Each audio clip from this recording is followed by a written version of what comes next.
Crime की story में आज हम बात करेंगे एक ऐसी मर्डर मिस्ट्री जो सिर्फ मटन की सूप की वजह से सुलझ पाई। हैदराबाद में एक कत्ल हुआ। कातिल ने एक भी सुराग नहीं छोड़ा, लेकिन फिर उस दिन जब मटन का सूप बना सब कुछ बदल गया। आगे बढ़ने से पहले अगर आपने क्राइम की स्टोरी को सब्सक्राइब नहीं किया है प्लीज़ जरूर कर दें। हैदराबाद में एक महिला अपने पति का कत्ल करके अपने बॉयफ्रेंड के साथ जिंदगी बिताने का प्लानिंग करती है। इस प्लानिंग को पूरा करने के लिए वो खूनी खेल खेलती है। ऐसा खूनी खेल जिसमें कि कत्ल होता है, लेकिन कत्ल के बावजूद इंसान को जिंदा रखा जाता है। इस खेल के तहत जो भी स्क्रिप्ट लिखी जाती है उसमें वह कामयाब होती है। लेकिन तभी एक दिन मटन का सूप बनता है और इस महिला का पूरा खेल सामने आ जाता है। हैदराबाद में एक ब्लाइंड मर्डर केस का सबसे अहम सुराग मटन बनता है। ये कहानी हैदराबाद में रहने वाली स्वाति और सुधाकर की है। साल 2020 में सुधाकर और स्वाति की शादी हुई। उसका एक बेटा भी है, लेकिन स्वाति एक दूसरे शख्स राजेश से प्यार करती थी। राजेश के साथ वो आगे की जिंदगी बिताना चाहती थी और इसके लिए उसने अपने पति की हत्या का रास्ता चुना। स्वाति एक अस्पताल में नर्स थी। उसने अपने पति को एंथीसिया देकर मार डाला। स्वाति के लिए बेहद आसान था।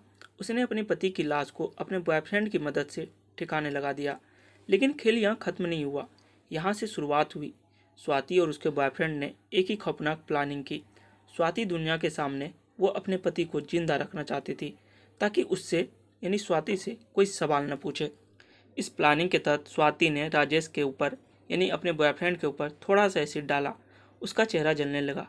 वो तुरंत अपने ससुराल वालों के पास लेकर गई। बताया कि सुधाकर यानी कि उसके पति के चेहरे पर एसिड गिर गया है। स्वाति ने राजेश को सुधाकर बनाकर अपने परिवार के सामने पेश किया। दोनों की कदकाठी एक जैसी थी। स्वाति ने राजेश को सुधाकर के कपड़े जैसे पहना दिए और वैसे ही तैयार कर दिया।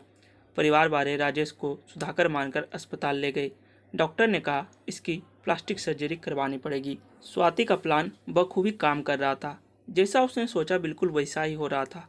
अस्पताल में सुधाकर बन चुके राजेश का इलाज शुरू हो गया। परिवार वालों को राजेश की हरकतों पर शक हो रहा था, लेकिन कोई कुछ समझ नहीं पाया। स्वाति ने सारी चाल बेहद साथी तरीके से चल रही थी। अस्पताल में इलाज के दौरान राजेश को मटन सूप दिया गया। अब ये कहानी का सबसे बड़ा अहम मोड़ यही था। सोचा कभी नहीं था कि स्वाति का चाल यहाँ आकर खत्म हो जाएगा। स्वाति का पति बनकर हॉस्पिटल में गए राजेश ने मटन सूप पीने से इनकार कर दिया। उसने अस्पताल वालों को बताया कि सिर्फ वो वेज खाना खाता है, उसे वेज दिया जाए, क्योंकि वो नॉन वेज नहीं खाता। मटन सूप को वो नहीं पी सकता। अस्पताल के स्टाफ ने उसे वेज खाना दिया, लेकिन ये बात सुधाकर के परिवारों तक पहुंच चुकी थी। शक तो उन्हें राजेश पर पहले से ही था, लेकिन इस बात उसने शक को यकीन में बदल दिया कि यह शख्स सुधाकर नहीं है। सुधाकर नॉन वेजिटेरियन था। मटन सूप उसे बेहद ही पसंद था। सुधाकर के परिवार वालों ने यह बात पुलिस को बताई। फिर राजेश को गिरफ्तार किया गया। पूछताछ से उसने पूरी कहानी उगल दी। स्वाति की खूनी खेल सामने आ चुका था। मटन की वजह से सुधाकर के कत्ल का पता लग चुका था।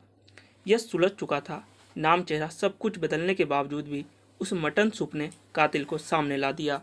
फिर पुलिस स्वाति और राजेश को गिरफ्तार किया और फिलहाल वो दोनों जेल में हवा खा रहे हैं। दोस्तों, इस पूरे मामले पर आप क्या कहना चाहेंगे? आप हमें कमेंट बॉक्स में जरूर बताएं और हमारी मेहनत पसंद आई हो तो वीडियो को एक लाइक करके चैनल को सब्सक्राइब जरूर कर लें इसी तरह की सच्ची कहानी के लिए।